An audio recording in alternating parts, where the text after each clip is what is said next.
When the sky darkens and alarms blare, two federal agencies stand as America's frontline defense. These are the National Weather Service and the Federal Emergency Management Agency. They are like intricate gears in a complex machine, designed to shield communities from nature's fury and other unforeseen catastrophes. But what happens when that machinery, often taken for granted, faces unprecedented strain and deliberate dismantling? We are looking at a system teetering on the brink, with potential consequences far greater than a missed forecast. The National Weather Service, or NWS, began its journey back in 1870. It started not as a civilian agency, but under the U.S. Army Signal Service. It transitioned through the Department of Agriculture and Commerce, finally becoming the NWS under the National Oceanic and Atmospheric Administration in 1970.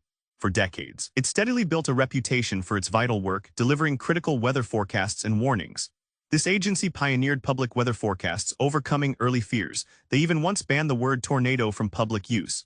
Imagine a world where official agencies kept you in the dark about an approaching twister. It underscores how far we've come and how much we rely on their alerts. Today, the NWS operates 122 local weather forecast offices. These are alongside national centers focused on everything from aviation weather to hurricanes and severe thunderstorms. Think about the Storm Prediction Center in Oklahoma, issuing those critical tornado watches, or consider the National Hurricane Center in Miami tracking cyclones across vast oceans. These aren't just generic warnings.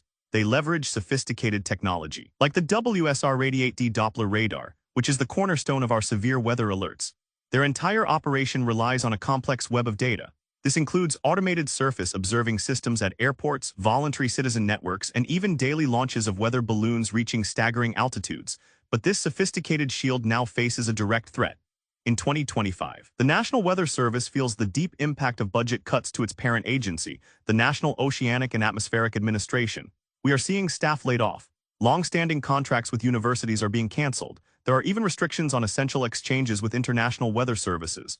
As we enter hurricane season, a staggering 30 NWS offices lack a chief meteorologist. This is directly due to these layoffs. The very observation network designed to collect crucial upper-air data is also shrinking. Numerous weather balloon launch sites are reducing or even eliminating operations. Critics warn this diminishes forecast accuracy and lead times, especially for extreme events. Then there's FEMA, the Federal Emergency Management Agency. Born in 1979 under President Jimmy Carter, it consolidated over 100 disparate disaster relief efforts. These were brought together into a single, unified agency. Its purpose is clear: to coordinate the federal response when a disaster overwhelms state and local resources. This means everything from providing direct on-the-ground support to offering funding for rebuilding and training emergency personnel nationwide. For years, FEMA operated as an independent agency.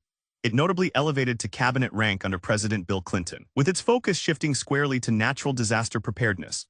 However, FEMA's journey is also marked by significant challenges and public criticism. Who can forget Hurricane Andrew in 1992? A Miami-Dade official famously cried, "Where in the hell is the cavalry?" FEMA was chastised for its slow response and inability to house thousands.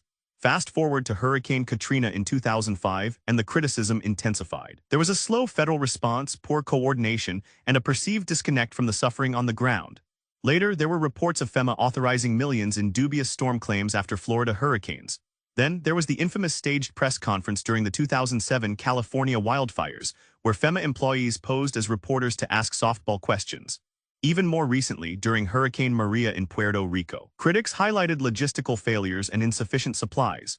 Sometimes aid consisted of just Skittle meals. Political obstacles also hindered aid, with Director Brock Long eventually resigning amidst controversy.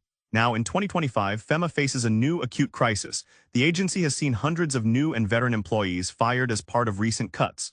The situation escalates with a clear threat from high levels of government. The Homeland Security Secretary has stated an intent to eliminate FEMA altogether. We've already witnessed the interim leader of FEMA dismissed just one day after testifying to Congress against such a move.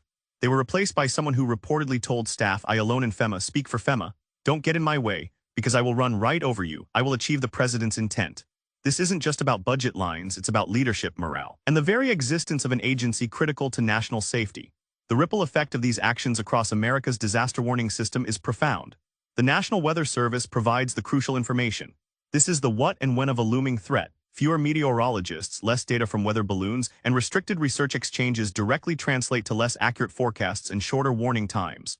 When FEMA is then weakened through staffing cuts, political interference, or the threat of abolition, the how of disaster response crumbles. Who coordinates evacuations? Who distributes aid? Who manages the aftermath? We remember the chaotic medical supply seizures during the COVID-19 pandemic. States found their orders impounded by federal authorities, leading to cutthroat competition for essential items. This is a chilling preview of how disarray at the top impacts the ground.